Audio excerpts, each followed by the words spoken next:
चित गीत गोविंद का पाठ सब लोग मेरे साथ करो।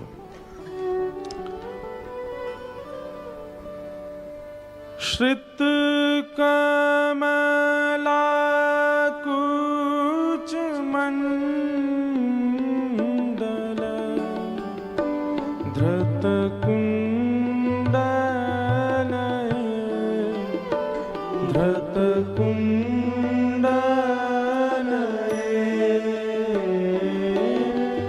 कलित ललित वनमाल जय जय देव हरे। कलित ललित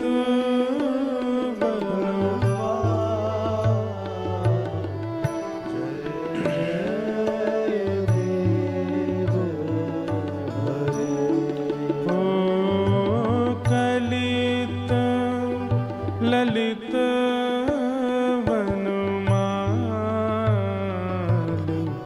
जय जय देव हरे। ललित ललित वनमाल जय जय देव हरे।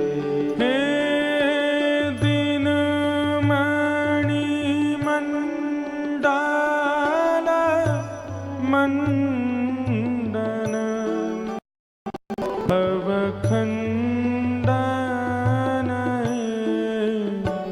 भवखंडन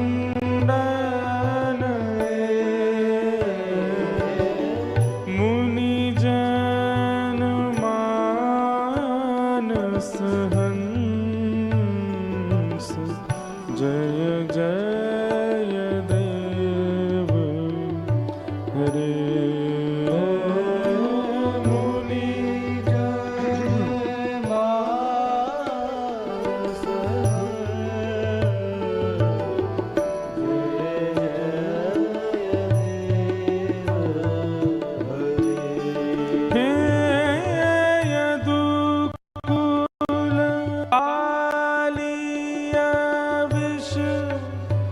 धर गंजन जन रंजन जन रंजन यदुकुल नलिन दिनेश जय जय देव हरे। यदुकुल नलिन दिनेश जय जय देव हरे। यदुकुल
जित दूषण जित दूषण समर शमित दस कंठ जय जय देव हरे समर शमित दस कंठ जय जय देव हरे ओ समर शमित दस कंठ जय जय देव हरे समर शमित दस कंठ जय जय देव हरे। महाराज जी, इस गीत गोविंद की एक विशेषता है।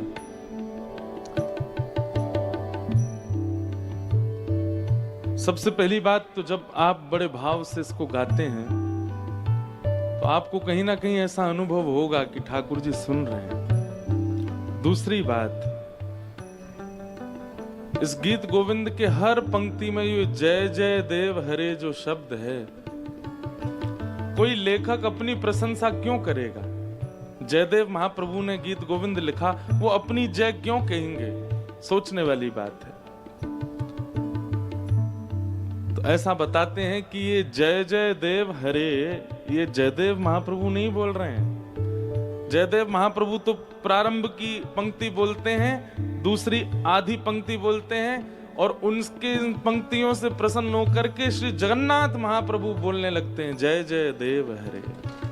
हे जयदेव तुम्हारी जय हो। ये ऐसी पंक्तियां हैं गीत गोविंद की। एक 1000 वर्ष पहले की रचना है। एक मौलवी थे, उन्होंने किन्हीं हिंदू भाई से पूछा, भाई एक बात बताओ, तुम्हारे ईश्वर का दर्शन करने का कोई उपाय है? तो उन्होंने गीत गोविंद दे दिया। बोले लीजिए, नित्य इसका पाठ किया कीजिए, सामने आसन पधरा के। महाराज जी, हम आपको क्या बताएं, ये हमने कहीं सुनाई 1-2 साल पहले कथा। इतने लोगों ने इसका प्रयास किया और उनको अनुभव हुआ। आप खाली आसन सामने रख दीजिए, शुद्ध, उस पर कोई बैठा ना हो, और नित्य गीत गोविंद का पाठ किया कीजिए इस भावना से कि ठाकुर जी सामने बैठ के सुन रहे हैं। वो मौलवी गीत गोविंद लेकर के गए, रोज आसन बिछाते और रोज गीत गोविंद का पाठ करते। करते करते 1 वर्ष तक उन्होंने ये नियम का पालन किया। एक दिन वो बहुत व्यस्तता में, जल्दी में थे। भक्तमाल जी में कथा आती है, तो आज पाठ नहीं कर पाए। अपने घोड़े पर बैठे, उनको याद हो गया था गीत गोविंद, तो बोले अब घोड़े पर बैठे बैठे जहां जा रहा हूं रास्ते में ही गाता हुआ जाऊंगा। रास्ते में ही गाते जा रहे थे जय जय देव हरे। तभी थोड़ी देर में क्या देखते हैं, एक नन्हा सा बालक, और घोड़ा कितनी द्रुत गति से दौड़ रहा होगा, उसके सामने उल्टा दौड़ रहा है, दोनों भुजा उठा करके। मौलवी ने तुरंत अपना घोड़ा रोका। बोले ए बालक, तुम कौन हो और ये तुम इतनी द्रुत गति से उल्टे कैसे दौड़ रहे हो? तो ठाकुर जी कमर पे हाथ धर के बोले, तैने आज मेरो आसन ही ना धरो सामने। तू रोज आसन लगायो कर, तो आज तैने आसन ना लगायो, कहा करूं फिर दौड़ दौड़ के सुन लूं। इतना प्रिय लगता है ठाकुर जी को गीत गोविंद। ये सामान्य नहीं है बंधु, एक ऐसी निधि प्राप्त हुई है हमें गीत गोविंद के रूप में। मैं तो एक अष्टपदी आप लोगों के मध्य गाता हूं, लेकिन इतनी अष्टपदियां हैं, इतनी सुंदर सुंदर भाव हैं उनमें। आप लोग पालन करते हैं, मुझे पता है, तभी सब लोग गा रहे हैं साथ में। लेकिन और भी अष्टपदियां उनको भी गाया कीजिए, अपने ठाकुर को सुनाया कीजिए। अभिनव जलधारा सुंदर धृत मंदर धृत मंदर श्रीमुख चंद्र चकोर जय जय देव हरे श्रीमुख चंद्र चकोर जय जय देव हरे। ओ श्री राधा मुख चंद्र चकोर जय जय देव हरे। राधा मुख चंद्र चकोर जय जय देव हरे। हे तब चरणे प्रणतावयम् इति भावये इति भावये कुरु कुशलं प्रणतेषु जय जय देव हरे। गुरु कुशलं प्रणतेषु जय जय देव हरे। हे श्री जय देव कवेरुदितं कुरुते मुदं कुरुते मुदं मंगल मंजुल गीतं जय जय देव हरे।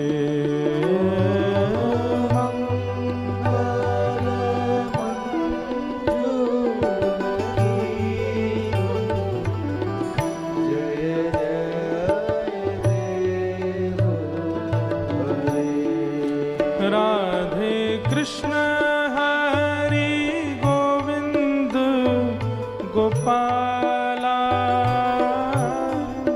नंद जी को लाला यशोदा दुलारा। राधे कृष्ण हरि गोविंद गोपाला नंद जी को लाला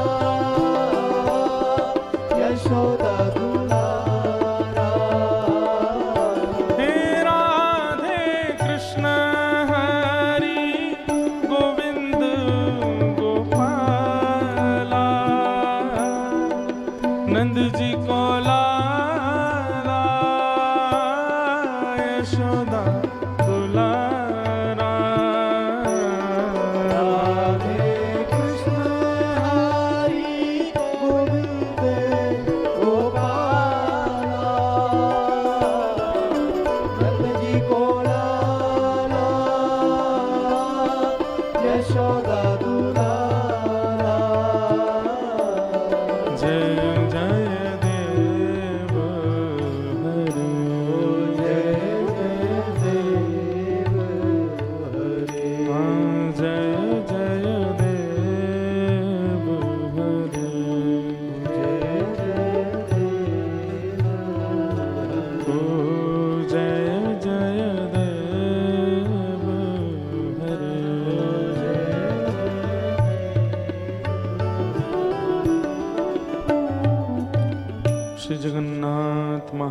महाप्रभु की जय बोलो वृंदावन बिहारी लाल की जय श्री राधा रमण लाल की जय श्री राधा वल्लभ लाल की जय 84 कोस ब्रजमंडल धाम की जय सब संतन की जय सब भक्तन की जय सब विप्रन की जय समस्त ब्रजवासीन की जय जय जय श्री राधे जय जय श्री श्री राधे जय जय श्री राम द्वारिकाधीश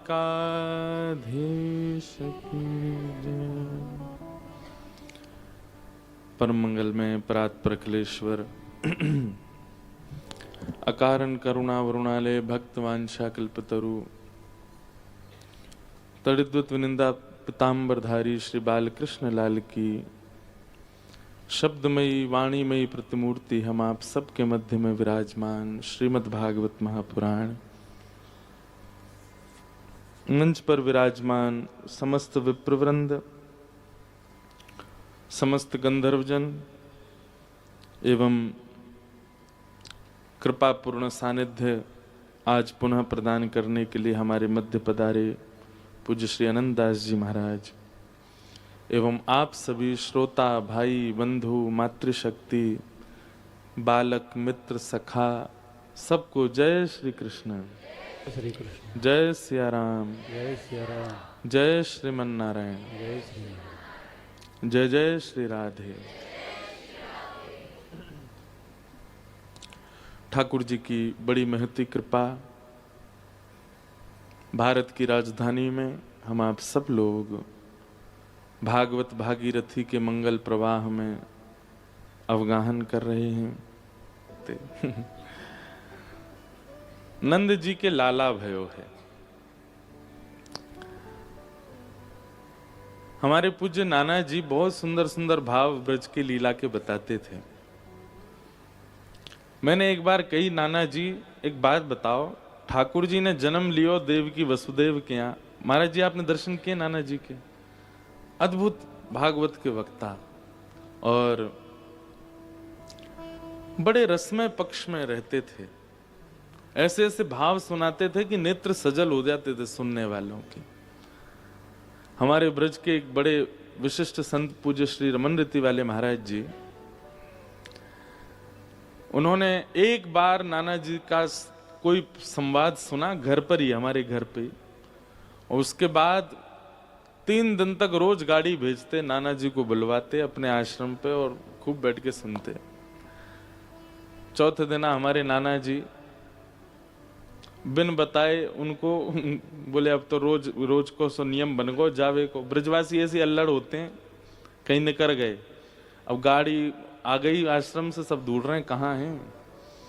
वृंदावन आ गए, वृंदावन आके बोले अरे कहाँ बताऊं, रोज रोज जानो पड़े, मैं तो भाजी आया हूं माते।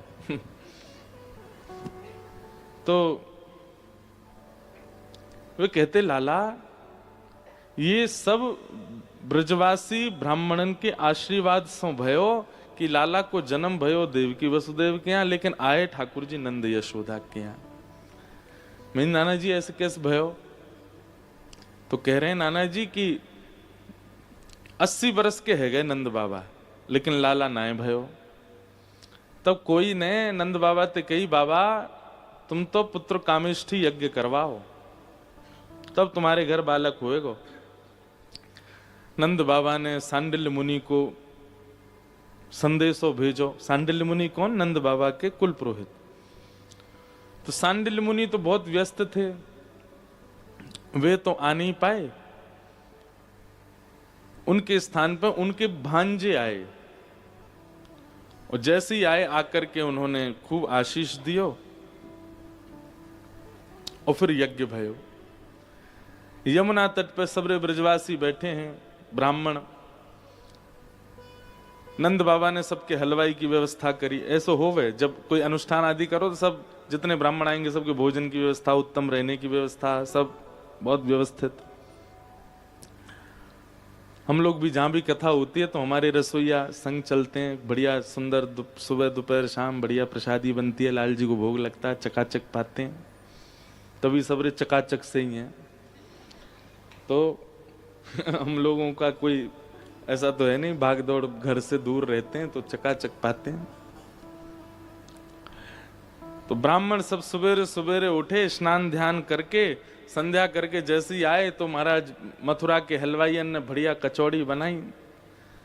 ब्राह्मणन से कही, बोले अरे भैया पहले बाल भोग कर लियो फिर अनुष्ठान प्रारंभ करियो। बाल भोग ही इतनो तगड़ो कियो महाराज कि सब ब्राह्मणन को नींद आवे लगी। बाल भोग करके सब ब्राह्मण बोले, आचार्य जी जो मुख्य आचार्य थे, बोले अब तो नींद आ रही है, एक काम करें 2-2 घंटा सबरे सो लें, फिर वहां के बाद उठ के स्नान करके राजभोग के समय, दोपहर की प्रसादी को राजभोग कहते हैं, दोपहर की प्रसादी के समय फिर अनुष्ठान करेंगे। हाँ भैया हमू नींद आ रही है, सो जाओ सबरे। सब सो गए, अनुष्ठान हुआ ही नहीं शुरू, और सुबह ही सो गए। दोपहर में उठे, स्नान ध्यान करके जैसे ही अनुष्ठान में बैठे, इतने में हलवाई बोले, अरे राजभोग तैयार है, पाल्यो। आचार्य जी सब ब्राह्मण बोले, भैया कहा करें।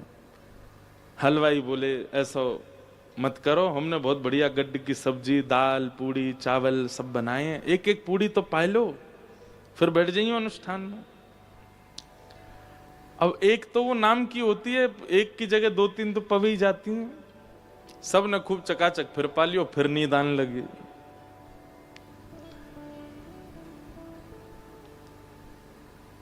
व्यसन केवल मदिरा में नहीं होता, नशा केवल उसमें नहीं होता, बहुत चीजों में होता, धन में होता है। बहुत अधिक मात्रा में धन आ जाए तो व्यक्ति अनकॉन्शियस हो जाता है, वो फिर अपने आपा से भारी रहता है। फिर बहुत धन आ जाए किसी व्यक्ति पर बिना मेहनत किए, उसकी जीभ लड़खड़ा जाएगी। आप अनुभव करके देखिएगा, वो सदा हुआ नहीं बोलेगा, फिर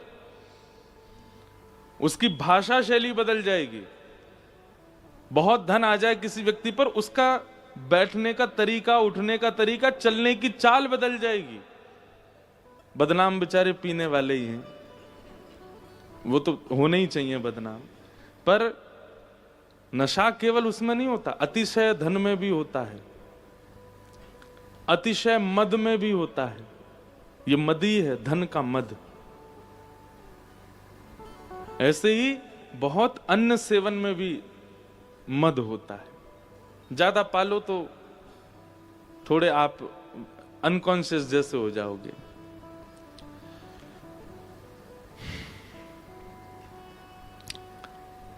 सब ब्राह्मण सो गए दोपहर में, फिर से बोले अब शाम को करेंगे अनुष्ठान। शाम को उठे, स्नान ध्यान करके जैसे ही बैठे, हलवाई बोले, भैया रात की ब्यारू तैयार है, पालो। ब्राह्मण बोले, भैया तू अनुष्ठान ना प्रारंभ होने को। बोले अब ये या को काय को अत्याचार करो, पालो एक एक रोटी पा करके सब बढ़िया तैयार भय। 9-10 बज गए होंगे रात के, तब घड़ी तो थी नहीं, बैठे होंगे अनुष्ठान में। सोई रात्रि को समय, सब ब्रजवासी ब्राह्मण बोले, अनुष्ठान का प्रारंभ रात में हो रहा है, थोड़ी अनुचितता लग रही है चित्त में। एक काम करें, सो जाएं, सुबह सुबह ब्रह्म मुहूर्त में प्रारंभ कर देंगे। आचार्य जी बोले, नंद बाबा को पुत्र प्रदान करवाना है, तुम्हारो एक दिन तो भोजन में ही नहीं करोगो। तो सबरे ब्राह्मण नंद बाबा के लिए प्रार्थना करते हुए ठाकुर जी से कह रहे हैं, हे ठाकुर जी, अनुष्ठान भले ही प्रारंभ नहीं भयो, लेकिन यहाँ नंद बाबा ने चकाचक आनंद करा रखो है। सोवे की उत्तम व्यवस्था, पावे की उत्तम व्यवस्था, कोई दिक्कत ना है विधाता। हम ब्राह्मणन की लाज बचियो, या के घर लाला बन के, या तो लाला भेज दियो, नहीं आवे तो तू ही आ जाइयो। हमारे पूज्य नाना जी बोले, ब्राह्मणों ने इतने भाव से ठाकुर जी से कही, ब्रह्म वाक्यम जनार्दनम। ठाकुर जी ब्राह्मणों की वाणी मानते हैं। ऐसे विनोद में सुनाते, बोले ब्राह्मणन के आशीर्वाद ते ही लाला आयो। जन्म तो लियो देवकी वसुदेव क्या, लीला वहां भी मथुरा में भी कर सकते थे ठाकुर जी, वृंदावन ही क्यों आए, नंद यशोदा की आई क्यों आए? क्योंकि बहुसंख्यक ब्रजवासी ब्राह्मण नंद बाबा से प्रसन्न है। विप्रों की प्रसन्नता हरि प्रसन्नता है, वैष्णवों की प्रसन्नता, नाम जापकों की प्रसन्नता, संतों की प्रसन्नता, हरि प्रसन्नता। आप जितने भी वैष्णव संत आदियों के पास जाते हैं वो सब आपको देख करके प्रसन्न हो जाते हैं। सीधी बात है भैया, सारे मेंबर ऑफ पार्लियामेंट आपसे प्रसन्न हैं तो प्रधानमंत्री को प्रसन्न होना ही पड़ेगा। ठीक वैसे ही प्रधानमंत्री ठाकुर जी हैं, मेंबर ऑफ पार्लियामेंट सारे ब्राह्मण हैं। ये जितने ज्यादा आपसे प्रसन्न रहेंगे, जितने ज्यादा साधु संत महात्मा वैष्णव आपको देख करके प्रसन्न हो जाएंगे, ठाकुर जी उतने ज्यादा प्रसन्न है। दान और धन की आप मान लीजिएगा, जिस दिन आपके अंदर लुटाने की स्थिति आ जाए ना, देने की स्थिति आ जाए, अभी भी संग्रह का मन तो होता है सबका। अभी हमने आपको कोई कीमती वस्तु दे दी तो आपका मन होगा मैं रखूं, पर कृष्ण प्राप्त व्यक्ति अगर होगा, उसको कोई कीमती वस्तु मिल जाएगी तो उसके लिए वो वस्तु इतनी विशेष नहीं, वो तुरंत कोई और मिलेगा तो उसको बांट देंगे। हमारे ब्रज की एक कथा है कि अकबर जो था ना, इस पर वैसे संतों की बड़ी कृपा थी अकबर पर। बाकी मुगलों का तो नाम भी नहीं लेना चाहिए, लेकिन अकबर पर बहुत कृपा थी संतों की। और रिजवार भी था, वो जाता था संतों के दर्शन करने। तो अकबर स्वामी श्री हरदास जी के दर्शन करने गया वृंदावन में, और जैसे ही गया तो उसके मन में पता नहीं क्या भाव आया। बड़े लोगों का एक स्वभाव हो जाता है कि वो ना सामने वाले को रिझाने के लिए केवल धन का ही प्रयोग करते हैं। उन पर भाव तो होता नहीं, उन पर और कुछ तो है नहीं, तो धन ही देते हैं। तो अकबर ने एक बहुत महंगी मणियों की और ना जाने कैसे कैसे रत्नों की माला स्वामी जी के कंठ में पधरा दी। स्वामी जी कंठ में तो पहनते नहीं थे तुलसी के अलावा, तो उसको कहा नीचे ही रख दो। तो अकबर ने नीचे पधरा दी। अब अकबर स्वामी जी को नहीं देख रहा, केवल अपनी दी हुई माला को ही देख रहा था। और वो बस ये सोचे मैं कैसे भी करके इनको बताऊं कि इस माला में एक नग कितने का है, जिससे अंदाजा लग जाए कि पूरी माला कितने की होगी। तो अकबर बताता, बोले हमारे वहां यमन देश के एक वो थे, उनके मुकुट का एक मणि जो थी वो सबसे मूल्यवान थी, वैसी मणि पूरे भारत में पूरे विश्व में कहीं नहीं है। उस मणि का भी श्रेष्ठतम नग है मेरे पास, और वो नग इसमें लगा है माला में। बहुत सुंदर है, इसको पहनेंगे ना स्वामी जी कभी और तो आनंद आ जाएगा देखने वालों को, कोई पहचानने वाला हो। अब वृंदावन तो बेचारा गांव है, यहाँ कौन जाने। वो ऐसी बातें करने लगा स्वामी जी के सामने बैठ के।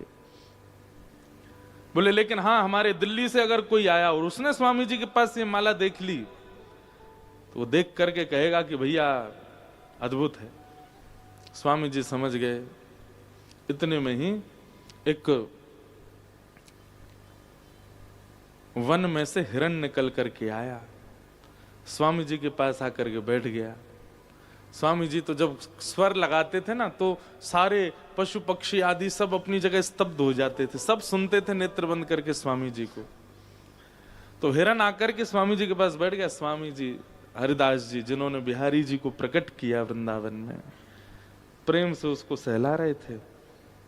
और पता नहीं क्या आया, वो चरणों में जो मणि की माला अकबर ने पहनाई, वो उठा के उस हिरण के गले में पहना दी। और यहां गले में पहनाई ही थी, अकबर देख रहा था, उसका हृदय निकला निकला जा रहा था। बोले आगरा खरीद लिया जाएगा, इतनी महंगी है ये, और ये देखो हिरण को पहना रहे। इतने में ही जाने क्या हिरणों के झुंड की आवाज आई, और वो माला पहनाते ही हिरण उठ के दौड़ करके भागा और सीधा जंगल में प्रवेश कर गया। अकबर तानसेन को बोलने लगा, ये क्या हो गया, तुमको पता है कितनी महंगी माला थी, और वो उसको जानवर को पहना दी, पहन के भाग गया भीतर। अरे नहीं पहननी थी मुझे ही वापस कर देते, अपनी किसी बेगम को पहना देता। स्वामी जी थोड़ी देर सुनते, सुन इधर आ, क्या बात है, बहुत देर हो गई तुझे सुनना हूं मैं, अब तू कभी मणि की बात करता है, कभी एक बात करता है, माला चाहिए तुझे तेरी वापस। अब बेचारा ना भी बोल रहा, पर मन से कह रहा दे ही दो, जानवर को पहनाने से अच्छा। तो स्वामी जी ने एक राग गाया, और जैसे ही उस राग की ध्वनि प्रकट हुई, असंख्य हिरण निकल करके जंगल से आए और सबके गले में एक सी माला। वही मणियों की माला। और अकबर से बोले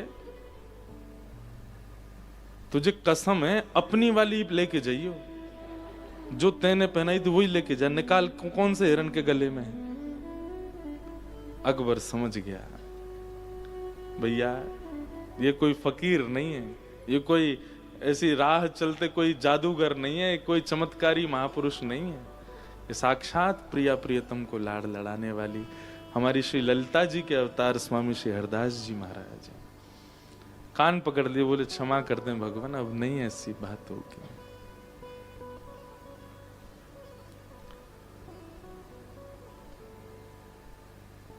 वस्तु या किसी भी प्रकार की कोई बहुमूल्य वस्तु कृष्ण प्रेमी अगर होगा, उसके लिए वो अगर कृष्ण संबंधी नहीं है तो वो तुच्छ समान है।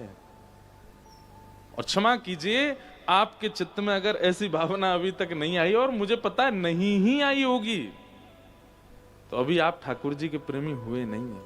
ठाकुर जी जीवन में आ जाएंगे तो संग्रह का मन नहीं करेगा। भक्तिमती मीराबाई का जब ब्याह हो गया, तो ब्याह के बाद जब अपने ससुराल गई तो उनकी ननद ने, वो भाभी आती है तो गेट पर रोकते हैं ना, और फिर नेग मांगते हैं। तो मीराबाई की जो ननद थी वो द्वार पे खड़ी हो गई और द्वार पे खड़े होकर बोली भाभी नेग दो। मेड़ता की राजकुमारी हो आप, सामान्य नेग नहीं चाहिए मुझे ऐसा कोई बहुमूल्य वस्तु दो जो विश्व में किसी के पास ना हो, और जो विश्व में सबसे ज्यादा बहुमूल्य हो। मीराबाई तुरंत अपना एक झोला सा था उसको निकाली और उसमें से तुलसी की माला निकाल कर बोली लो पहनो, इससे ज्यादा बहुमूल्य कुछ नहीं। उनकी ननद बोली तुम मेड़ता की राजकुमारी और मेवाड़ की राजकुमारी को ये लकड़ी की माला पहना रही हो, दूर फेंको इसको। मीराबाई बोली प्राण निकल जाएंगे ना जिस दिन, उस दिन सारी सोने की वस्तु, सारी मणियां तुम्हारे शव के ऊपर से उतार ली जाएंगी, इसको कोई नहीं उतारेगा, ये तुम्हारे साथ ही रहेगी। सबसे बहुमूल्य यही है, क्योंकि धन तो जितनी ज्यादा संपत्ति, जितने मणि, उतने ज्यादा संसार में फंसने की क्रिया बनेगी। और भैया रत्न, स्वर्ण, चांदी आदि जो भी बहुव्यंजन हैं, बहु रत्न हैं, इन सबको जल में डाल दो सब डूब जाते हैं, पर तुलसी जी को डालो नहीं डूबेंगी। इस बात का प्रमाण है कि संसार रूपी भवाटवी में यदि बचना है तो एक लकड़ी का सहारा तो जीवन में हो, उसके सहारे भवसागर पार हो जाओगे, और वो तुलसी। ऐसी स्थितियां बनने लगेंगी, ठाकुर जी जीवन में आ गए तो आपका संग्रह का मन नहीं होगा। तो नंद बाबा लुटा रहे हैं, और केवल नंद बाबा नहीं लुटा रहे हैं, जितने ब्रजवासी हैं वे सब भी अपनी अपनी अटारियों पर खड़े होकर के वे भी लुटा रहे हैं। भागवत जी वर्णन करती हैं कि सबके चित्त में ऐसा आनंद हुआ कि मानो जैसे हमारे ही लाला भयो है। ठाकुर जी जीवन में आएंगे तो संग्रह नहीं करोगे।